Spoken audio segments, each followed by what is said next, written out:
할렐루야.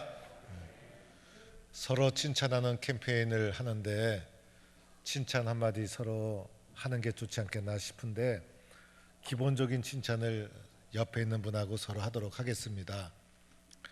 오늘 예배당 참 잘 나오셨습니다. 이렇게 오늘 예배당 참 잘 나오셨습니다.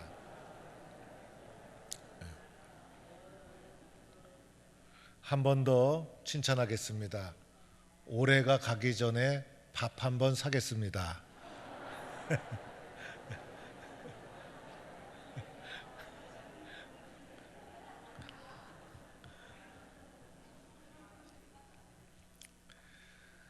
요즘 제가 걱정이 한두 가지가 아닙니다. 염려가 자꾸자꾸 마음속에 올라옵니다. 아무리 생각해도 이러다가 위기가 닥쳐오면 어떡할까 이런 생각이 듭니다. 그것은 교회가 마땅히 해야 될 기도 소리가 줄어들고 있기 때문인 것입니다. 교회는 기도하는 집 아닙니까? 교회는 기도로 문제를 돌파해 나가고 특히 우리 동북교회는 기도에 열심히 있는 교회 아닙니까? 그런데 코로나를 거치면서 기도하는 사람이 보이지 않고 기도 소리가 줄어들고 오늘 우리가 부딪히고 있는 위기가 바로 기도의 위기라는 것입니다. 내일부터 특별 새벽 기도회가 진행되는데 기도에 갈급한 마음으로 하나님 앞에 엎드려야 되는데 기도하지 않고는 살 수 없는데 기도가 우리의 인생을 결정하는 중요한 것인데 기도에 뜨거움이 올라오지 않아서 걱정입니다. 기도를 열심히 하다 보면 기도하는 재미가 생기죠. 그래서 기도를 오래 하면서도 시간 가는 줄 몰라요. 어려움이 있어도 어려운 문제 보이지 않고 나를 붙잡아 주시는 하나님의 손길을 보게 됩니다. 기도 응답에 기쁨이 있고 그리고 믿음의 삶이 능력 있게 되고 그래서 내가 기도하여 능력 있다 보니 교회가 능력 있는 교회가 되어지는 것이죠. 그러나 기도하지 않으면 어떻게 됩니까? 무기력한 신앙인이 되는 것이고 작은 문제에도 쓰러지게 되는 것이고 문제 해결 능력도 줄어드는 것이고 교회가 시끄럽기 시작하고 교회 속에 세상 이야기가 가득 차게 되는 것이고 그래서 기도하는 사람이 줄어들고 있다는 것이 교회의 위기라고 할 수가 있는 것이죠. 오늘 저는 사도행전 12장 초대교회의 모습을 보면서 초대교회가 큰 위기를 겪게 되는데 도대체 이 위기를 어떻게 극복해 나갔는가를 보고자 합니다. 먼저 당시에는 헤롯이 통치자가 되었어요. 그런데 이 헤롯이 교회를 핍박하는 미치광이와 같은 통치자였어요. 교회 지도자 야고보를 참수형을 처하게 되는데 야고보가 칼에 처형을 당하고 죽게 됩니다. 그로 인해서 교회에 공포가 밀려오게 되는 것입니다. 야고보를 처형한 것은 헤롯에게 있어서 정치적으로 성공한 사건이 됩니다. 유대인들은 예수 믿는 그리스도인들을 아주 싫어했는데 야고보를 처형하게 되자 유대인들로부터 지지도가 올라가게 되자 이 헤롯이 용기를 얻어서 베드로까지도 잡아오게 가두게 된 것입니다. 그리고 베드로조차도 야고보처럼 처형을 하기로 결심을 합니다. 야고보가 처형당하고 베드로까지 처형당하고 나면 교회는 치명적인 타격을 입게 되는 것이고 이러한 핍박의 광기가 온 초대교회를 덮고 밀려오게 된 것이었습니다. 오늘 말씀 보니 베드로 처형당했죠. 아니 야고보 처형당했죠. 베드로도 핍박을 받게 되죠. 초대교회에 이런 고난이 밀려오죠. 이 모든 사람들 예수 잘 믿는 사람들이에요. 내가 예수를 잘 믿고 믿음 생활 잘 하더라도 이런 어려움이 우리 가운데 밀려올 수 있다는 거예요. 이제 베드로가 옥에 갇히게 되었습니다. 4인 1조가 되어서 베드로를 지키고 군인 틈에 끼어서 베드로가 잠을 자게 되고 베드로는 쇠사슬에 묶이게 되고 옥 밖에는 파수꾼이 지키고, 이제 날이 밝으면 야고보처럼 베드로도 처형을 당하게 됩니다. 탈출할 수도 없고 구출할 수도 없고 절망적인 마지막 밤을 보내게 된 것입니다. 이런 절망적인 위기가 내 삶에 찾아온다면 나는 어떻게 처신할 것인가? 이러한 문제와 어려운 상황이 우리 교회에 밀려온다면 나는 어떻게 이 위기를 선택하며 위기를 극복해 나갈 것인가? 이런 위기가 몰려오면 나만 살겠다고 도망할 것인가? 아니면 포기하고 절망할 것인가? 아니면 세상적인 방법으로 힘 있는 사람을 찾아가 부탁할 것인가? 내 삶의 어느 날 이러한 공포와 핍박과 어려움이 밀려온다면 나는 이 문제를 어떻게 해결할 것인가? 오늘 말씀에 보면 초대교회 문제 해결 방법이 나와요. 저는 오늘 말씀을 보면서 세 가지 성구가 눈에 쏙 들어왔어요. 먼저는 초대교회가 선택한 문제 해결 방법 첫 번째는 5절 말씀이었어요. 이 5절 말씀이 제 눈에 싹 들어와서 5절 말씀을 한동안 묵상을 했어요. 교회는 그를 위하여 간절히 하나님께 기도하더라. 이것이 교회가 선택한 방법이었어요. 교회만이 선택할 수 있는 방법, 교회가 가지고 있는 강력한 무기, 기도하는 것, 이것을 초대교회가 결정하고 선택했다는 것이에요. 오늘 여기서 교회는 교회 모든 성도를 가리키는 것이죠. 교회가 기도했다는 것은 교회를 구성하고 있는 모든 성도가 함께 기도했다는 거예요. 그리고 기도의 대상이 그를 위하여 바로 베드로였어요. 그래서 기도의 대상이 분명했어요. 베드로를 위해서 모든 성도가 기도한 거예요. 하나님 베드로를 살려주세요. 하나님 베드로를 지켜주세요. 하나님 베드로 사도마저 처형당하면 우리는 감당할 수 없습니다. 하나님 도와주세요. 베드로를 기도의 대상으로 삼고 온 교회가 기도했다는 것이죠. 간절히 하나님께 기도하더라. 여기서 말하는 간절히라는 단어가 중요해요. 헬라어로는 에크테노스. 그런데 이 단어는 이런 뜻이 있어요. 끊임없이 쉬지 않고 계속해서 열렬히. 그래서 절박한 심정으로 기도에 전심전력하는 표현이 바로 이 단어였어요. 그래서 이렇게 교회가 간절히 열심히 끊임없이 쉬지 않고 온 교회가 베드로를 붙잡고 기도하게 되었다는 것이에요. 베드로가 기도한 것이 아니죠. 교회가 베드로를 위해서 중보기도한 거예요. 기도라는 것, 교회만이 선택할 수 있는 것. 세상 사람들은 이 방법 몰라요. 기도는 그리스도인만이 선택할 수 있는 비장의 무기. 예수님이 승천하신 후에 제자들이 어떻게 했을까요? 사도행전 1장 14절에 보니까 더불어 마음을 같이하여 오로지 기도에 힘쓰더라. 오로지 기도에 힘쓰더라. 이때 제자들이 기도하지 않았더라면 예수님이 승천하고 나서 제자들은 해체되고 말았을 거예요. 마음을 같이하여 기도하자. 이 공동체가 교회로 발전하게 된 거예요. 가룟 유다를 대신해서 마띠아를 선출할 때도 말씀해 보니까 그들이 기도한 후에 마띠아 선출했어요. 초대교회 2장 24절에 보니까 초대교회의 모습을 표현하는데 이렇게 표현해요. 오로지 기도하기를 힘쓰니라. 기도가 교회의 중심이었어요.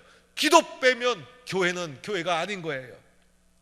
초대교회의 첫 번째 핍박이 밀려오는 사도행전 4장 24절에 보니까 이렇게 말해요. 그들이 듣고 핍박의 소리를 듣고 한 마음으로 하나님께 소리를 높여 기도했더라. 그래서 교회의 문제 해결 방법은 기도였어요. 기도 위에 세워진 것이 교회. 교회를 통해 기도를 배우고 그리고 교회를 통해 기도를 실천하는 것. 그래서 교회에서 기도를 배우고 기도를 통해 교회를 지키고, 교회의 기도는 세상의 문제를 핍박을 해결하는 강력한 무기. 이 기도를 초대교회가 오늘 엄청난 핍박의 광기가 밀려올 때 선택하게 되었다는 거예요. 사실 기도한다고 해서 다 잘 되는 것 아니죠. 그러나 교회가 할 수 있는 가장 강력한 방법은 역시 기도뿐이었어요. 이전에 기도하다가 실패한 적도 있고 응답 된 적도 없을 때도 있었어요. 야고보 사도도 처형되었잖아요. 그러나 교회가 또다시 선택할 수 있는 강력한 무기, 기도였다는 거예요. 그래서 교회는 기도로 위기를 넘어서게 되고 기도로 생명력을 붙잡게 되고, 그것이 바로 교회의 모습이었다는 것이죠. 오늘 우리 교회도 기도를 통해서 문제를 돌파해 나가고 생명력을 유지하고 기도를 선택하는 성도와 교회가 되기를 축원합니다. 두 번째로는요, 이렇게 온 교회가 기도하기 시작하자 하나님이 움직이기 시작해요. 하나님이 일하시기 시작하는 거예요. 우리는 기도하고 하나님은 일하시고, 우리는 기도로 하나님께 올려드리고 하나님은 우리의 문제에 개입해 주시고, 하나님이 개입해 주시면 세상의 그 어떤 것도 하나님의 하시는 일을 막을 수가 없는 거예요. 그래서 오늘 7절 말씀에 호련히 갑자기 역사가 일어나기 시작하는 거예요. 주의 사자가 나타나매, 주의 사자가 나타나서 옥중에 강채가 나고 베드로의 옆구리를 찌르고 급히 일어나라. 베드로의 삶 속에 실제적으로 옆구리가 찔리고 일어나는 실제적인 사건이 일어났다는 것이죠. 그러면서 놀랍게도 쇠사슬이 손에서 벗겨집니다. 띠를 띠고 신을 신고 겉옷을 거치고 따라갑니다. 생시인지 환상인지 구분이 안 갈 정도였습니다.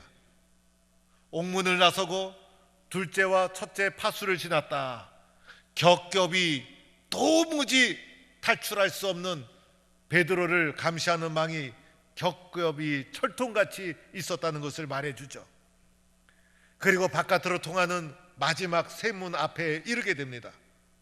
놀랍게도 이 쇠문이 저절로 열리는 것입니다. 훈련된 특공대가 구출한 거 아니죠. 하나님이 하시는 하나님의 방법이었어요. 갑자기 베드로의 손과 발에 묶여있던 쇠사슬이 다 벗어졌죠. 우리도 인생을 살면서 우리를 묶고 있는 쇠사슬과 같은 것들이 있죠. 자유롭게 삽니까? 자유롭지 못해요. 왜 우리의 손과 발을 묶고 있는 세상의 두려움, 세상의 염려로 묶여있고 물질에 묶여있고 이 모든 나를 묶고 있는 것들, 기도할 때 벗어지더라. 두려움에서 벗어나게 되고 염려에서 벗어나게 되고 연약함의 쇠고랑이 다 벗겨지게 되고 세상적인 방법으로 벗을 수가 없어요. 그러나 기도하다 보면 하나님의 은혜로 나를 붙잡고 있는 쇠고랑이 다 벗겨지는 역사가 일어나는 거예요. 베드로 앞을 가로막고 있는 쇠문이 자동문처럼 저절로 열리죠. 우리가 믿음의 길을 걸어가다 보면 내 앞을 가로막고 있는 쇠문과 같은 것이 있어요. 내가 가는 길을 가로막고 있는 쇠문과 같은 것, 내 힘으로 열 수 없는 그것 저절로 열리더라. 이유가 뭐였죠? 기도가 있었다는 거예요. 우리가 인생을 살다 보면 내 앞을 가로막고 있는 쇠문과 같은 장애물 간절히 기도할 때 저절로 열리는 역사가 일어나게 될 줄로 믿습니다. 그래서 저는 말씀을 보다가 오늘 7절 쇠사슬이 그 손에서 벗어지더라, 10절 문이 저절로 열리는지라, 하나님의 응답의 모습, 이것이 눈에 싹 들어오면서 이 모습을 보면서 얼마나 감사했는지. 우리는 기도하고 하나님은 응답하는 거예요. 세상이 아무리 막으려 해도 하나님이 응답해 주시면 세상의 그 모든 것 아무것도 아니에요. 전능하신 하나님을 막을 수 있는 것 세상에 아무것도 없어요. 기도하게 되면 마음도 편안해지죠. 기도하지 않고 내 방법, 내 계획, 내 경험으로 발버둥 치면요 더 큰 고난이 밀려올 수가 있어요. 여러분 베드로를 보세요. 베드로가 예수님 십자가 지실 때 기도하지 않았어요. 그래서 예수님에게 한 시간도 깨어 있을 수 없더냐? 예수님은 피땀 흘려 기도하는데 베드로는 졸고 있다가 예수님 앞에 책망을 받았어요. 그리고 나서 예수님 십자가 지시는 그 과정에서 뒤따라가다가 도망가고 심지어는 예수님 3번씩 부인하고, 그래서 자기 능력과 계획을 가지고 기도 없이 예수님 따라가다가 실족하고 쓰러지는 베드로의 모습. 이때 베드로가 주님 앞에 어떻게 고백했었어요? 모든 사람이 주를 떠날지라도 나는 떠나지 않겠습니다. 결단하고 고백했던 베드로인데 인간의 고백, 인간의 결단 그리 대단한 것이 되지 못합니다. 베드로가 살기 위해서 도망가서 잘 살았습니까? 그렇지가 못해요. 얼마나 불안하고 후회가 되는지 나중에 예수님 말씀이 생각나서 밖에 나가 심히 통곡했더라. 그래서 이때가 베드로 인생에 가장 많이 울었을 때예요. 통곡하고 후회하고 가슴을 치고. 왜 그랬을까? 기도하지 않았기 때문에 실패하고 말았던 거예요.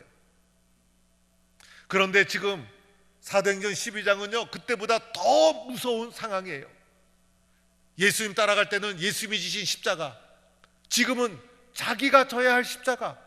그래서 지금 이 고난은 내 문제, 내 문제. 야고보가 처형당한 것을 분명히 보았어요. 이제 밤이 새고 나면 나도 야고보처럼 처형을 당해야 되는 거예요. 그래서 더 불안하고 더 두렵고 더 무서워해야 되는데 베드로는 그렇지가 않았어요. 왜 그랬을까? 기도하는 교회가 있었기 때문인 것이죠. 감옥 속에서도 베드로가 두 군인 틈새에 잠을 자고 있었다. 지금 잠이 올 때입니까? 지금 제정신입니까? 불안하고 두려워서 잠을 잘 수 없는 그날 고난의 깊은 감옥 속에서의 상황이었는데 잠이 오는 이유가 무엇일까? 기도했기 때문에 세상의 공포와 두려움을 물리칠 수가 있었다는 거예요. 기도하면 아무리 큰 문제라도 이겨나가는 것이고, 기도하지 않으면 아무리 작은 문제일지라도 넘어지고 쓰러지게 되는 것이에요. 하나님께 기도하다 보면 오늘 세문이 저절로 열리고 쇠사슬이 벗어지듯이 문제가 갑자기 사라지고 우리를 가로막고 있는 모든 문제가 갑자기 확 열리는 역사가 일어날 수 있어요. 그런데 문제는 기도하지 않아도 이런 일이 일어날 수 있다는 거예요. 그렇죠, 여러분?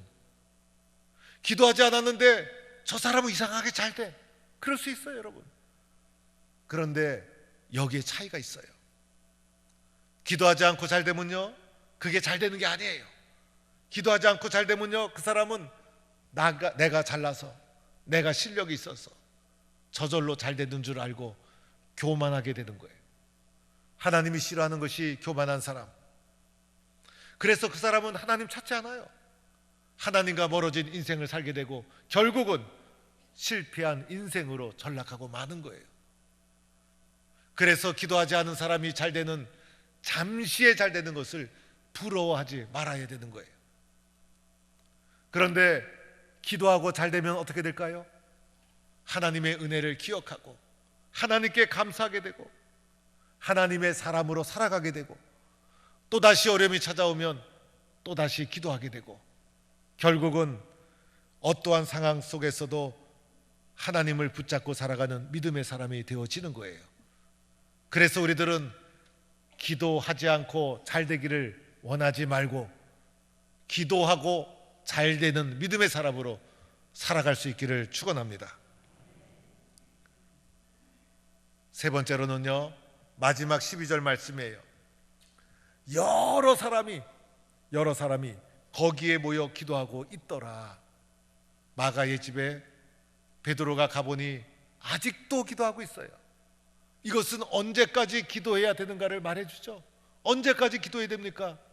응답될 때까지, 응답될 때까지 끈질기게 기도하는 거예요. 여러 사람이 거기에 모여 기도하고 있더라. 그래서 응답될 때까지 열심히 기도하는 교회 공동체의 모습. 조금 기도하다가 중간에 중단한 것이 아니었어요. 달리다가 중단하고 올라가다 중단하고 봉사하다 중단하고 공부하다 중단하고. 우리 인생에 잘 안 되는 이유는 중단한 것이 너무 많기 때문에. 중단하다 보면 지금까지 노력한 것은 아무것도 아니에요. 끝까지 응답될 때까지 기도해라. 이것을 우리에게 가르쳐 줍니다. 오늘 말씀을요, 세상 방송국이 취재했다면 어떻게 되었을까? 아마 제목은요, 신문에 이렇게 나지 않았을까? 베드로의 탈옥 사건, 또는 베드로 감옥을 탈출하다, 이러면서 대서특필이 되었을 거예요. 또 텔레비에 나온다면 아나운서 하나가 현장에 나와서, 예, 여기는 현장입니다, 이곳이 바로 베드로가 탈출한 곳입니다, 이러면서 언제 몇 시에 깊은 감옥에서 베드로가 어떻게 탈출했다고 열심히 취재하고 글을 쓰고 방송을 하게 될 거예요. 그런데 아무리 연구하고 아무리 뒤져도 베드로가 어떻게 벗어나게 되었는지 아무도 알 수가 없는 것입니다. 단 기도하는 사람은 아는 것이죠. 교회가 기도하고 있었기 때문에, 기도하는 사람이 있었기 때문에 우리가 기도할 때 하나님이 일하신 것이고, 하나님이 일하시면 아무도 막을 수 없다는 것을 기도하는 사람은 알고 있는 것입니다. 여러분, 문제가 있습니까? 어려움이 있습니까? 마음이 아픕니까? 때로는 뜻대로 되지 않습니까? 몸이 아픕니까? 기도해 보셨습니까? 인생이 불안하고 두렵습니까? 풀리지 않은 문제가 있습니까? 기도하라는 것입니다. 신앙생활의 기쁨이 사라지고 봉사의 열심이 식어졌습니까? 바로 기도하라는 것입니다. 특히 교회가 한마음이 되어서 간절히 기도할 때 놀라운 역사가 일어나는 것이죠. 어떤 두려움도 사라지는 것이고, 어떤 염려도 다 사라지는 것이고, 함께 기도할 때 하나님이 움직이시고 일하시는 거예요. 이런 기도를 우리는 응답될 때까지 하나님 앞에 하는 것입니다. 우리는 기도하고 잘 되는 믿음의 길을 걸어가야 합니다. 기도 없이 잘 되기를 원하지 말아야 합니다. 하나님, 저는 기도하고 잘 되기를 원합니다. 하나님, 저는 기도하고 은혜 받고 잘 되기를 원합니다. 기도하고 잘 되는 길을 걸어가야 합니다. 이번 특별 새벽 기도회가 우리 교회의 기도가 살아나고, 나도 기도가 살아나고, 그래서 기도하고 잘 되는 은혜의 한 주간 기도하는 모든 성도가 되기를 주의 이름으로 간절히 축원합니다.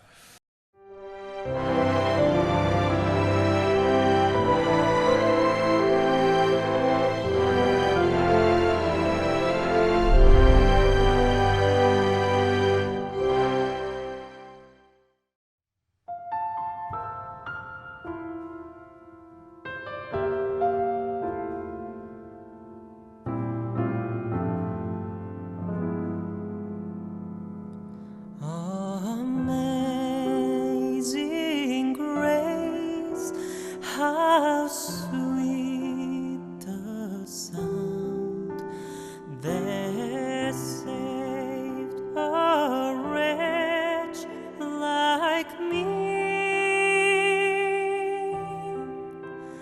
I once was lost, but now am found.